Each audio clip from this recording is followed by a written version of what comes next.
క్రీస్తునందు ప్రియమైన సహోదరి సహోదరులకు యేసుక్రీస్తు నామములో శుభములు. దేవుని యొక్క మహాకృప మీకు కలుగును గాక. ఈరోజు దేవుడు మనకిచ్చిన మాట యెషయా గ్రంథం 46వ అధ్యాయం 6వ వచనం. దానికి సాగిలపడి నమస్కారం చేయుటకై సంచి నుండి బంగారం వెండుగా పోయువారును వెండు తూచువారును దాన్ని దేవతగా నిరూపించవాలని కంసాలిని కూలికి పిలుతురు. ఈ మాటలు యెషయా ప్రవక్త తెలియజేస్తున్నారు. యెషయా ప్రవక్త ఇక్కడ తెలియజేస్తున్నారు కదా, దేవుడు యెషయా ప్రవక్త ద్వారా తెలియజేస్తున్నారు, నాతో మీరు ఎవరిని సమానులుగా చేస్తారు, నన్ను ఎవరిని సమానులుగా చూస్తారు అని తెలియచేస్తూ ఇక్కడ అంటున్నారు కదా, మీరు చేసుకునే దేవతలు ఎలా ఉంటాయి అంటే దానికి సాగిలుపడి నమస్కారం చేయటికై సంచి నుండి బంగారము వెండుగా పోయేవారు. అంటే మీ చేతులతో మీరు ఏం చేసుకుంటారు అని అంటే దేవతని నిరూపించుకుంటారు. దాన్ని చేసుకోవడానికి సంచి నుండి బంగారమును పోస్తారు వెండుగా.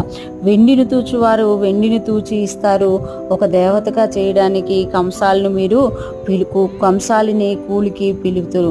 అంటే ఏది మీరు చేసుకోవాలనుకుంటున్నారో దాన్ని చేసుకోవడానికి కోసము ఆ యొక్క బంగారమును వెండిని మీరు ఇచ్చి దాన్ని చేసుకొని దానికి సాగిలు పడుతున్నారు. కానీ నేను సృష్టికర్తను, నేను రక్షించే దేవుడును, నన్ను చూస్తా లేరు అని ఇక్కడ దేవుడు తెలియచేస్తున్నమాట.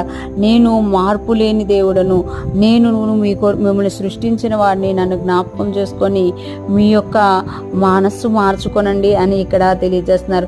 మీరు ఏదైతే మీ చేతులతో విగ్రహాన్ని చేసుకుంటున్నారో అది మిమ్మల్ని రక్షించదు, కానీ నేను మిమ్మల్ని రక్షిస్తాను అని ఇక్కడ దేవుడు తెలియజేస్తున్నమాట. అందుకే పైన వచనంలో యెషయా ప్రవక్త ద్వారా దేవుడు తెలియజేస్తున్నారు కదా, 5వ వచనం గమనిస్తే, మేము సమానులమని నన్ను ఎవనికి సాటి చేయుదురు, మేము సమానులమని ఎవరిని నాకు పోటీగా చేయుదురు.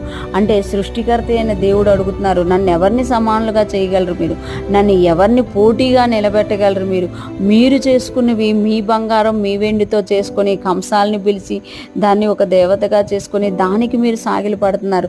కానీ నేను అలాగ కాదు, నేను దేవుడినై ఉన్నాను, నన్ను మీరు చూడకుండా మీ చేతులతో చేసిన వాటిని మీరు చూసుకొని అతిశయపడుతున్నారు అని ఇక్కడ తెలియజేస్తున్నమాట. ఈరోజు ఫ్రెష్ మన్నా వింటున్న ప్రతి ఒక్కరూ జ్ఞాపకం చేసుకోవాలి, మన దేవునికి సాటి అయిన దేవులు ఎవరు కూడా లేరనమాట. మన దేవుడు సృష్టికర్త అయి ఉండి తనే మన కొరకు ప్రాణం పెట్టి మనల్ని విమోచించి అనమాట. మనం ఎప్పుడైతే మన దేవునికి సాగిలి పడతామో, మనము ఆయనను ఆరాధిస్తామో, ఆయన మనల్ని ఆశీర్వదించే దేవుడుగా ఉన్నారు. ఈ లోకంలో ఉన్న వాటిని కాకుండా మనము యేసయ్యని ఎప్పుడైతే చూస్తున్నామో మనం అన్ని విషయాల్లో కూడా వర్ధిల్లే వారిగా ఉంటాము అని దేవుడు మనకి తెలియజేస్తున్నారు. ఈరోజు ఫ్రెష్ మన్నా వింటున్న ప్రతి ఒక్కరూ కూడా మనల్ని రక్షించిన దేవునికి మనం సాగిలు పడుతూ ఆయన్ని ఆరాధిస్తూ ముందుకు సాగిపోదుము గాక. దేవుని కృప మనందరికి తోడై ఉండి నడిపించును గాక. ఆమేన్.